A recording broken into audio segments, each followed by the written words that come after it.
Teacher గారు మీరు కూడా వస్తుందే ఉన్నా. అయ్యో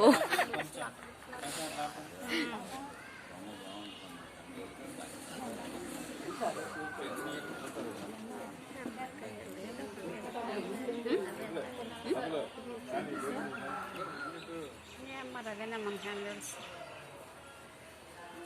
ఇది చూడండి అవుతున్నారా?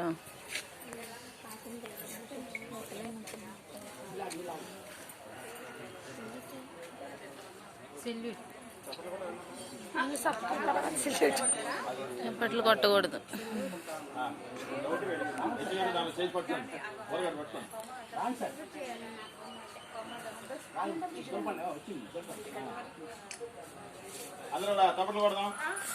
సెల్యూట్ కొంచెం పక్కకి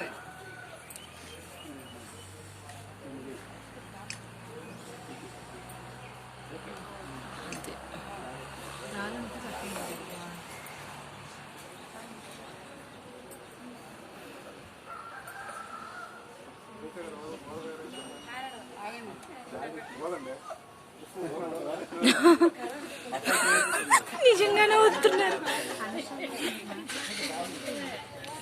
వాయిస్ ఓవర్ తర్వాత ఇస్తాం. సిఎస్ఓ గారు తెప్పిస్తా నేను.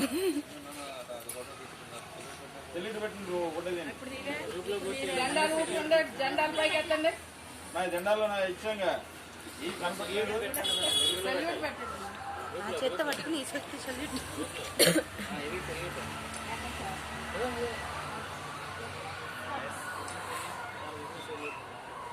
జెండాన్ని చూడండి. ఆర్డర్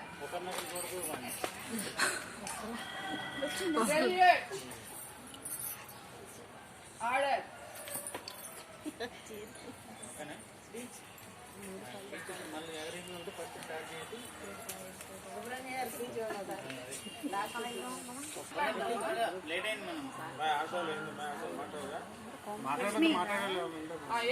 మాట్లాడినాను.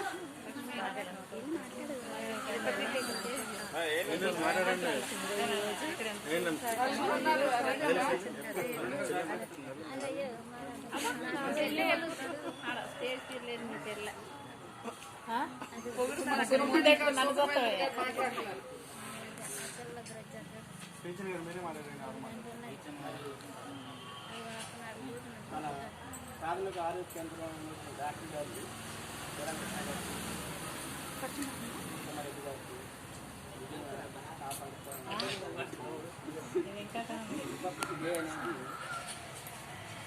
ఇలా చెప్పుకుంటున్నాం. ఇది ఎందరో మహానుభావులు శ్రమ చేసి కష్టపడి ప్రాణాలు అర్పించాలని చెప్పే కానీ మనకి రాలేదు. ఇక్కడ ముఖ్యం చేసుకుంటున్నామంటే ఇదంతా వాళ్ళ శ్రమ, కష్టం, త్యాగం ఎన్ని చేస్తేనే మనకి వాటికి దక్కింది. సో కాబట్టి మనం కూడా అందరూ అంత చేయకపోయినా కానీ శ్రమ పడదాం.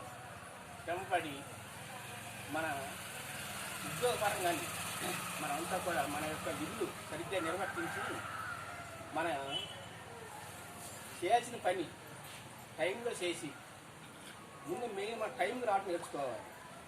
టైం రావడం నేర్చుకుంటే పని ఆటోమేటిక్గా అవుతుంది. నా అనుభవం ప్రకారం టైం లేట్గా వచ్చామంటే అది ఇది అక్కడే మొదలవుద్ది. లేట్ లేట్ లేట్ అయిపోయింది, మన జీవితం అయిపోద్ది. సో కాబట్టి మనమంతా ఈ ప్రోగ్రామ్స్ బాగా చేస్తున్నాము. పక్కన డిఎంహెచ్ గారు నవ్వుతున్నారు. అట్లాగే మన డాక్టర్ గారు కూడా మన ఎంట ఉండి పని చక్కగా చేయిస్తున్నారు. అదే స్ఫూర్తితో మన పని చేస్తూ మన డిపార్ట్మెంట్ మెడికల్ డిపార్ట్మెంట్ యొక్క విధి నిర్వహణలో మన బాధ్యతగా మన పని చేసుకుంటూ సక్రమంగా నిర్వర్తించి మంచి పేరు తెచ్చుకోవాలని కోరుకుంటూ ఇదే నా లాస్ట్ 12 ఏళ్ళు సర్వీస్. సో కాబట్టి మీ అందరికీ కూడా ఒక సలహా అనుకోండి, ఒక ప్రార్థన అనుకోండి, అక్కడ చేసి మంచి పేరు తెస్తారు ఆశిస్తాను. మాట్లాడతారు.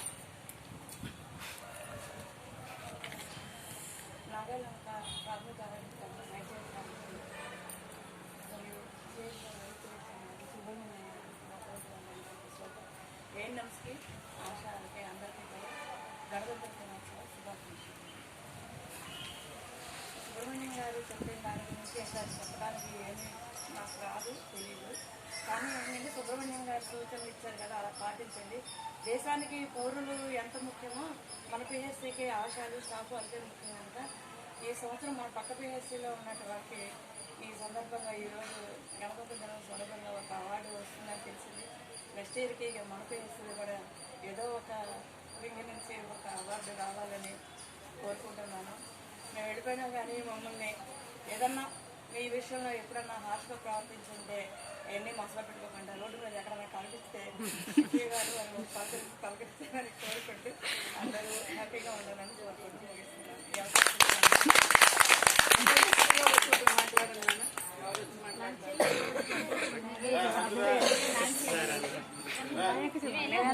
సీనియర్ మాట్లాడుతుందా మీరు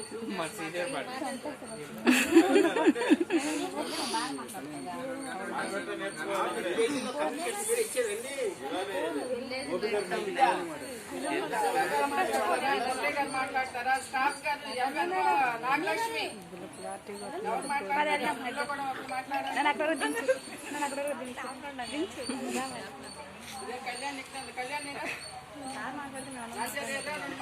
చెవులు మాట్లాడుతుంటే ఫోన్ నడిపిస్తున్నారు మేడం గారు. గౌతమ్ గారు మీరు ఏమైనా మాట్లాడతారా?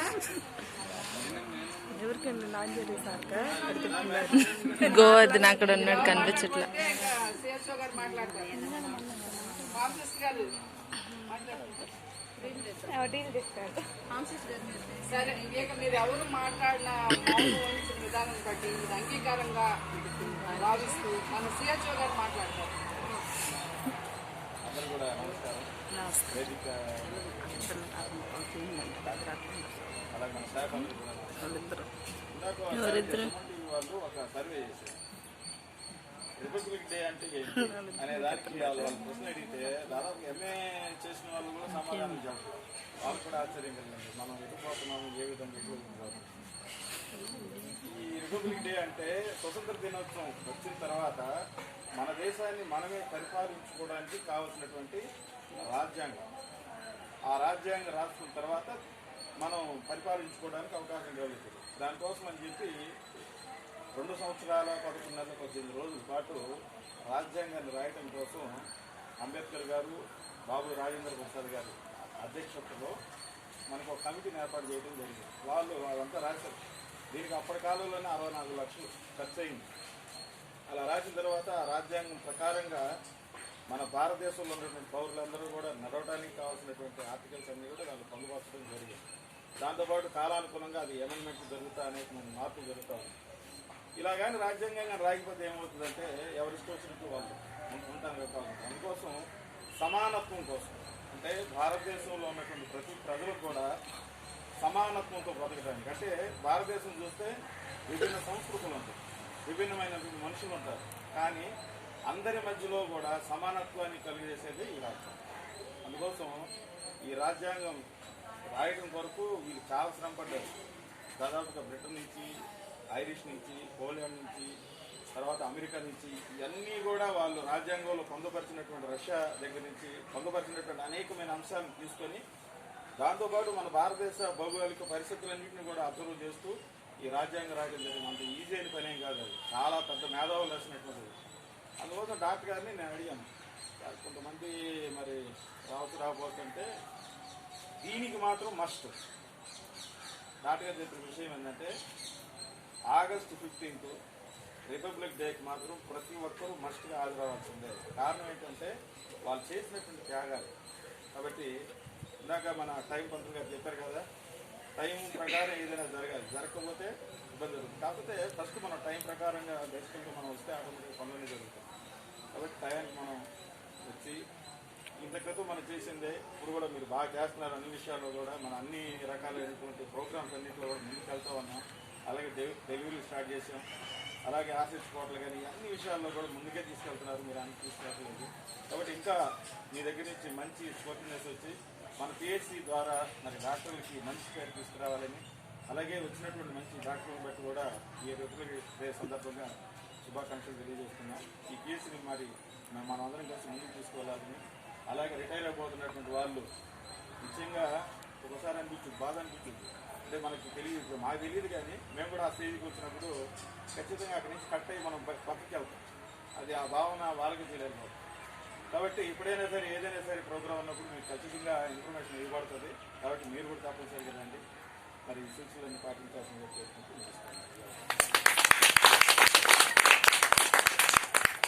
ఇప్పుడు మన డాక్టర్ గారు డాక్టర్ ఇంద్రకుమార్ రెడ్డి గారు మాట్లాడారు.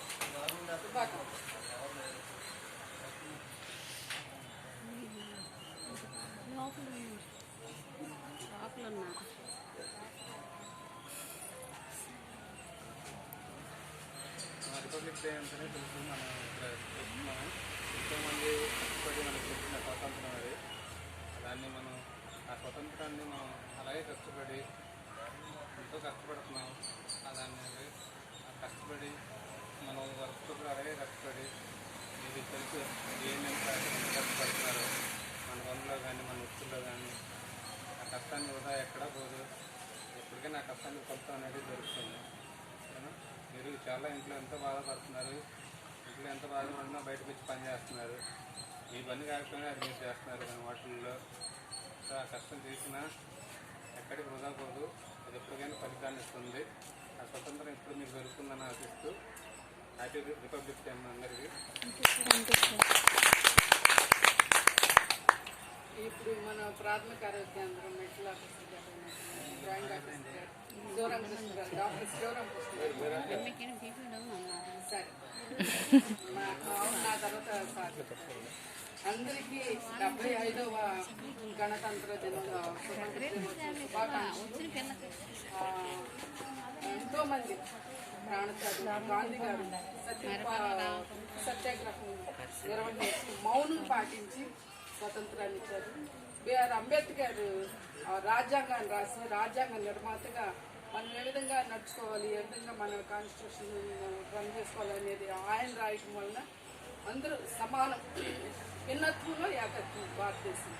ఆయా మతాలు, ఆయా కులాలు, ఆయా జాతుల వాళ్ళు ఉన్నా కూడా అందరం ఒకటే. విదేశాలు అక్కడ కనిపోతే మన ఇండియన్స్ ఎవరైనా కనబడితే అక్కడ కులము, మతము, జాతి ఏమి చోట కౌగులించుకుని చాలా పేరుగా చాలా ప్రేమగా ఉంటారు. ఏదైనా మన దేశం మీదకి వస్తుందన్నా కూడా దేశం అంతా కూడా ఏకమవుతుంది. మన పిహెచ్సి మీదకి ఎవరన్నా ఏదన్నా వస్తే మనం ఊరుకున్నామా, ఏకమైపోతాం. అందాకెందుకు ఇవాళ ఉదయకాలం డెలివరీ వచ్చింది. నాకు 5:30కి ఫోన్ చేశాను. నేను అప్పటికే లేచాను. కాళ్ళు చేతులు ఆటల అమ్మ మీరు చూసుకున్న వాళ్ళు చూసుకుని అది డైలిటేషన్ ఎంతవరకు ఉంది ఏంటి అనేసి నాంచారికి ఫోన్ చేసి, నాంచారి ఆ పక్కనే ఉంటుందంట కేసు. ఆయన వాళ్ళతో పాటు రన్ అయిపోయాడు. లక్ష్మి ఫోన్ చేసి, కళ్యాణి ఫోన్ చేసి అసలు చేతులు కాళ్ళు ఆడవని ఏదైనా వచ్చిందంటే అప్రమత్తం అయ్యి అది సక్సెస్ అవ్వాలి. ఇంతవరకే అయింది, మనం లేవన్నది కాదు. అటు భగవంతుని ప్రార్థన చేసుకుంటూ ఇటు భయంతో భక్తితో మన యొక్క విద్యుత్ ధర్మాన్ని మంచిగా నెరవేర్చుకోవటానికి చాలా త్యాగం చేయాలన్న ఉద్దేశం అనేది ఉంటుంది. గొప్పతనం అది ఎవరు చేసినా ఒకటే, ఎవరు చేసినా ఒకటే పని, ఒకటే మాట, ఒకే విధానంగా ఉంటాం. అలాగనే ఈ యొక్క 1947 ఆగస్టు 15 మన స్వతంత్రం వచ్చిన సంపూర్ణ స్వతంత్రం 1950 జనవరి 26వ తారీఖున మనకి సంపూర్ణంగా సమర్పించడం జరిగింది. బ్రిటిష్ వారు మనల్ని వదిలిపెట్టి దేశాన్ని అంతా దోసుకుని మనకి ఇవ్వడం జరిగింది. కనుక మనం మన పరిపాలనలో ఇంత మట్టికి ఎవరిష్టం వచ్చినట్టు వాళ్ళు ప్రార్థన చేసుకోవటమేమి, వాళ్ళ యొక్క సంస్కృతులు వాళ్ళని నిర్వహించుకుంటూ ఉన్నాం. ముందున్న కాలం ఎట్లా ఉంటుంది అనేది చెప్పలేం. ఇంతవరకు ఉన్న విధానాన్ని బట్టి మన పూర్వీకులు చేసినటువంటి త్యాగాన్ని బట్టి వాళ్ళందరికీ హృదయపూర్వకంగా అభినందనలు తెలియజేసుకుంటూ నా మాటలు ముగిస్తున్నాను. ఇప్పుడు మన మెడికల్ ఆఫీసర్ గారు కోట్ ఆఫ్ థ్యాంక్స్ చెప్తారు. అందరికీ ప్రాథమిక ఆరోగ్య కేంద్రం నారాయణ వైద్యులు గారి తరఫున 75వ గణతంత్ర దినోత్సవ శుభాకాంక్షలు. అందరూ ముందు వాళ్ళు చెప్పినట్టు అందరూ బాగా చెప్పారు. సో ఈ గణతంత్ర దినోత్సవం యొక్క ముఖ్య ఉద్దేశం స్వతంత్రం వచ్చిన తర్వాత భారతదేశ పౌరులు వారు స్వేచ్ఛగా స్వతంత్రంగా జీవించడానికి, అదేవిధంగా వారి ప్రమాణానికి జీవన విధానానికి మౌలిక వసతులకు సంబంధించి స్వేచ్ఛగా జీవించాలని వారి వారి సొంత ఇది తీసుకోవాలనే కానీ ప్రత్యేక రాజ్యాంగం కొన్ని హక్కులు కావాలని చెప్పి ఆనాడు మహనీయులు డాక్టర్ బాబాసాహెబ్ అంబేద్కర్ గారు భావించి ఎంతో కష్టపడి సమతోడ్చి చెప్పినట్టుగా 2 సంవత్సరాల 11 నెలల 15 రోజులు టైం తీసుకొని వారి అధ్యక్షతన ఈ భారత రాజ్యాంగం అనేది రూపొందించడం జరిగింది. ఆ రూపొందించిన తర్వాత ఈ జనవరి 26వ తారీఖున ఆవిష్కరణ చేసి దాన్ని పూర్తిగా తీసుకురావడం జరిగింది. సో ఈ ఆనాడు అంబేద్కర్ గారు కానీ మహనీయులు పెద్దలు మనం చెప్పినట్టుగానే మహాత్మా గాంధీ గారు కానీ ఇంకా చాలామంది స్వతంత్ర సమరయోధులు ఏవైతే కలలుకున్న సామ్రాజ్యాన్ని ఆనాడు ఊహించారో దాన్ని ముందుకు తీసుకెళ్ళడానికి భారతదేశ పౌరునిగా అదేవిధంగా ప్రజాసేవలో అంకితమైనటువంటి ప్రజాసేవకునిగా మీ వంతు బాధ్యతని నిర్వర్తిస్తూ దాన్ని కంటిన్యూ చేస్తారని ఆశిస్తూ సెలవు తీసుకున్నాను. థ్యాంక్ యూ అన్నమాట. జనగణమన जनगणमनाधिनायक जय हे भारत भाग्य विधाता पंजाब सिंधु गुजरात मराठा द्राविड़ उत्कल गंगा विंध्य हिमाचल यमुना गंगा उच्चल जलसि तरंगा तव शुभ नामे जाहे तव शुभाशिष मागे जागे तव जय गादा जनगण मंगलदायक जय हे भारत भाग्य विधाता